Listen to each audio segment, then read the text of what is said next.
एक और सपना साकार होने जा रहा है। 15 मिनट।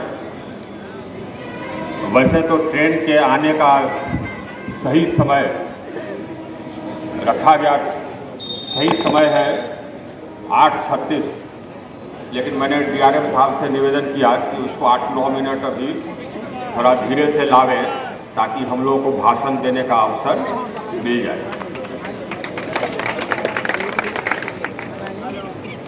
देखिए, ये आज जो हम देख रहे हैं, ये सपना आज से हम नहीं देख रहे, ये सपना हम उस समय से देख रहे हैं। आपको याद होगा कि पहली बार हमने आरा के स्टेशन का विकास स्वीकृत कराया रेल मंत्रालय से, जिसके अंतर्गत ये बना। इस तरफ तो दलदल था, जैसे राघवेंद्र बाबू बताए, दलदल सांप बिच्छू वगैरह था। तो इधर हमने ये प्लेटफॉर्म वगैरह बनवाया निवेदन करके तत्कालीन रेल मंत्री से, और हमने निवेदन किया कि यहाँ पर आप गाड़ी के मेंटेनेंस की भी व्यवस्था कर दें। उस समय जो यहाँ रेलवे जोन वगैरह था, या रेलवे जोन है हाजीपुर, उन लोग का ये सब सवाल था। वो हेडक्वार्टर से बोले कि नहीं, आ रहा है, मेंटेनेंस का क्या जरूरत है, इत्यादि इत्यादि। जोन का पूछना भी सही था, उनका आपत्ति भी सही था, लेकिन हमने तो रेल मंत्री जी से बात कर रखी थी और रेल मंत्री जी ने हमारी बात मानी और हमको यहाँ पर मेंटेनेंस की व्यवस्था का स्वीकृत कर दिया। उसके पीछे हमारा मकसद ये कि मेंटेनेंस की व्यवस्था यहाँ स्वीकृत हो जाएगी तो यहाँ से हम गाड़ियाँ प्रारंभ कर सकेंगे। ये हमारा सपना है। पहले ये स्टेशन ऐसा था जहाँ पर कि लोग सिर्फ स्टॉपेज की बात करते थे, कभी कोई सोचता नहीं था कि यहाँ जंक्शन भी हो सकता है, यहाँ से गाड़ियाँ प्रारंभ भी हो सकती हैं। लेकिन हमको लगता था कि ये होगा, इसलिए होगा क्योंकि समय आएगा जबकि पटना जंक्शन, उसका जो मेंटेनेंस की व्यवस्था है, या राजेंद्र नगर में जो मेंटेनेंस की व्यवस्था है, या दानापुर में जो मेंटेनेंस की व्यवस्था है, वो जैम हो जाएगा। इतनी ट्रेन बढ़ेंगी, तब कहाँ से कहाँ पर मेंटेनेंस होगा? हमारे यहाँ होगा। इसकी व्यवस्था कर लो और हमारे यहाँ मेंटेनेंस होगा तो हमारे यहाँ से गाड़ियाँ प्रारंभ होगी। और आज हम इसको साकार होते हुए इसी के, जैसे कि राघवेंद्र मैं कह रहा था कि हमारे सपने में 2-3 और कुछ बातें हैं जिसको करने के लिए। एक तो रांची का हो गया, हमने निवेदन किया है कि रांची अब प्रतिदिन चले। उसमें थोड़ी सी टेक्निकल समस्या है, उसको हम लोग समाधान करावेंगे। टेक्निकल समस्या है कि ये जो बना हुआ है डेडिकेटेड DFC, उसको क्रॉस करता है। यह एक है टेक्निकल समस्या, लेकिन हमको लगता है कि रेल मंत्री जी जो हमने निवेदन किया वो मान जाएंगे, रांची हमारा डिले हो जाए। दूसरा हमने निवेदन किया है कि हमको हमारा रांची के लिए ट्रेन हो गया, अब जब सेतु के लिए होगा, हमको एक धनबाद के लिए ट्रेन से, तो हमने निवेदन किया है कि आरा से धनबाद या तो आपको नया ट्रेन दे दे। धनबाद ही नहीं, वहाँ से आगे चेन्नई और हो सकता है तो बैंगलोर तक दे दे। और दूसरा, अगर वो संभव नहीं है तो हमको दामोदर जो है वो दामोदर एक्सप्रेस को यहाँ से आप प्रारंभ करें। एक और हमारी ख्वाहिश है जो कि हमने उनसे निवेदन किया है कि जो आरा सासाराम रेल लाइन है उसका दोहरीकरण हो जाए, उसका सर्वे प्रारंभ कर दीजिए।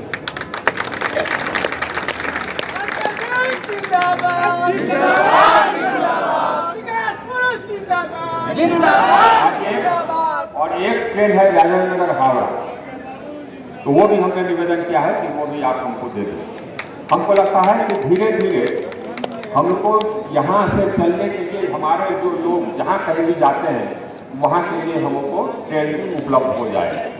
और जो कुछ प्रमुख मांगे थी हमारे पहले ही पूरी हो गई। पहले तो हमने विक्रमशिला का स्टॉपेज का मांग किया था, वो हो गया। अर्चना एक्सप्रेस का मांग किया था, वो हो गया। उपासना एक्सप्रेस का मांग किया था, वो हो गया। कुंभ एक्सप्रेस का मांग किया था, वो हो गया। संपूर्ण क्रांति का मांग किया, वो भी हो। अब एक सपना बाकी रह गया है कि अब राजधानी भी स्टॉपेज हो जाए।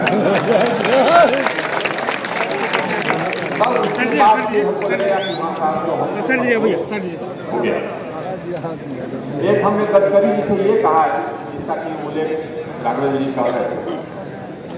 देखिए, एक मिनट, ट्रेन पर हम बहुत कम चढ़ीला ना के बराबर, लेकिन राजधानी यदि रुके लगी तो हम पहिलका पैसेंजर होकर चली जाए।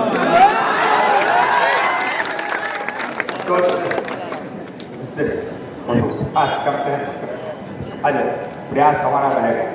एक और हमने गडकरी से कहा, देखिए ये दिल्ली से एक्सप्रेसवे आती है, यहाँ गाजीपुर तक आती है बगल में। हमने कहा कि उसको गाजीपुर से आप आरा को जोड़ दीजिए, तो आरा पटना हम लोग जोड़ ही रहे एलिवेटेड हाईवे से। ये एलिवेटेड वाला टेंडर हो गया, पटना बिहटा का एलिवेटेड जो कॉरिडोर है उसका टेंडर हो गया, और टेंडर फाइनलाइज भी हो गया। उसमें जो L1 है वो सब तय हो गया। तो पटना से फिर बिहटा पार करके कोइलवर पहुंचने में हमको नहीं लगता है कि 20-25 मिनट से ज़्यादा लगेगा। ये दानापुर का जो रेलवे स्टेशन है उस पर ये ऊपर चढ़िएगा और नीचे उतरिएगा, बिहटा का जो मार्केट है वो पार करके नीचे उतरिएगा।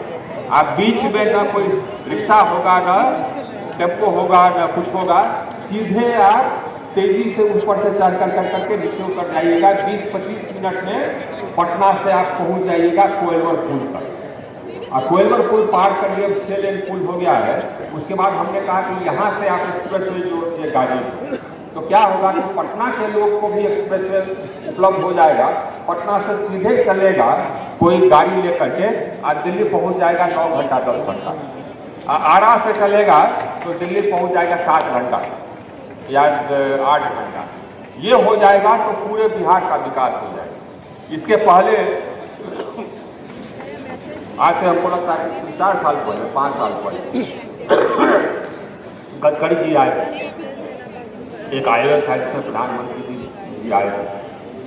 तो हम थे, मुख्यमंत्री जी भी थे, 5-6 साल और गडकरी जी भी थे। तो हमने कहा उसी समय, गडकरी जी ने भी कहा, हमने कहा कि साहब ये जो एक्सप्रेस वे आप बना रहे हैं गाजीपुर तक, दिल्ली से लेकर गाजीपुर तक, उसको पटना तक ले आए। तो उन्होंने कहा कि ठीक है हम ले आएंगे, हमको जमीन एक्वायर करके अगर राज्य सरकार दे दे, नीतीश बगल में, तो हम उसको ले आएंगे। तो हमने नीतीश सरकार को कहा दीजिए कि हम जमीन एक्वायर करके दे देंगे, वो नहीं कर। बताइए, कोई भी मुख्यमंत्री चाहता है जा करके मांग करके योजना लेकर के आता है। यहाँ पर गडकरी तैयार बैठे हैं, इनको उसमें मिलता है। बाद में बोले कि ना एक्सप्रेस में क्या, तो ये तो वही रहा है पटना आरा बक्सर, तो यही जा करके मिल जाएगा उधर गाजीपुर। एक्सप्रेस वे में आप 4 लेन में बहुत अंतर है। एक्सप्रेस वे में आप 80-90 के स्पीड पर चलते हैं, ये 4 एक्सेस कंट्रोल होता है। 4 लेन पर आप 50-60 की स्पीड पर चलते हैं।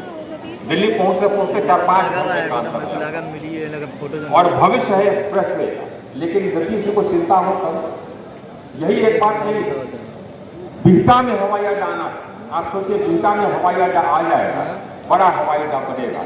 आज स्थिति यह है कोई बड़ा प्लेन पटना में लैंड नहीं कर सकता, कोई बड़ा प्लेन पटना में लैंड नहीं कर सकता, क्योंकि उसका जो रनवे है वो छोटा है।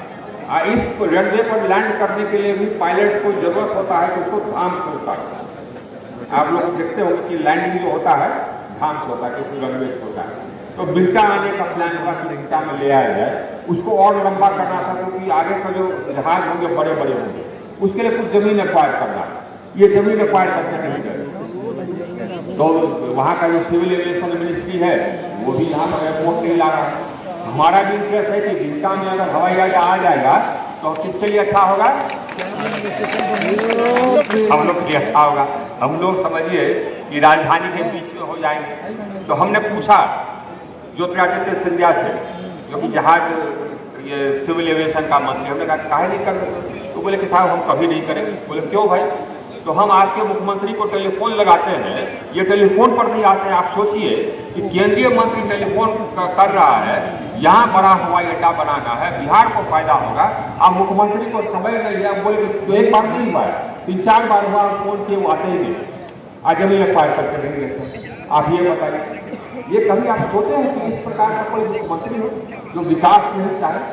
लेकिन ये है, ये हकीकत। और ये जो भी बोले कि मैं तो नहीं करता था, अब सोचिए, ये बिहार का भविष्य को रोके हुए, नहर का तो भविष्य को रोके ही हुए है। जो हमारा नहर का पक्कीकरण था हो जाता तो अंतिम छोर तक पानी पहुंचती। अब पैसे का भी हम बंदोबस्त कर लिए थे, एशियन डेवलपमेंट बैंक से हमने लोन का भी व्यवस्था कर दिया था। हमने उनको कहा भी, तो उन्होंने कहा कि ना तो ऋण है ना, तो देना पड़ेगा ना। तो पूरा सभी राज्य ऐसे करते हैं, लोन लेकर के बनाते हैं, आज धीरे धीरे 50 साल 60 साल में उसका भुगतान होता है। कौन राज्य ऐसा नहीं करता? सब करता है, लेकिन लेकर के बैठे हुए। ये समस्या है, और यही समस्या बिहार को ग्रसित करते हैं। खैर, ये तो बड़ी बात हुई, हम लोग का अपना विकास होता रहे, इसी से हमको संतोष करना। लेकिन बिहार के लिए दर्द लगता है, बिहार के लिए दर्द लगता है।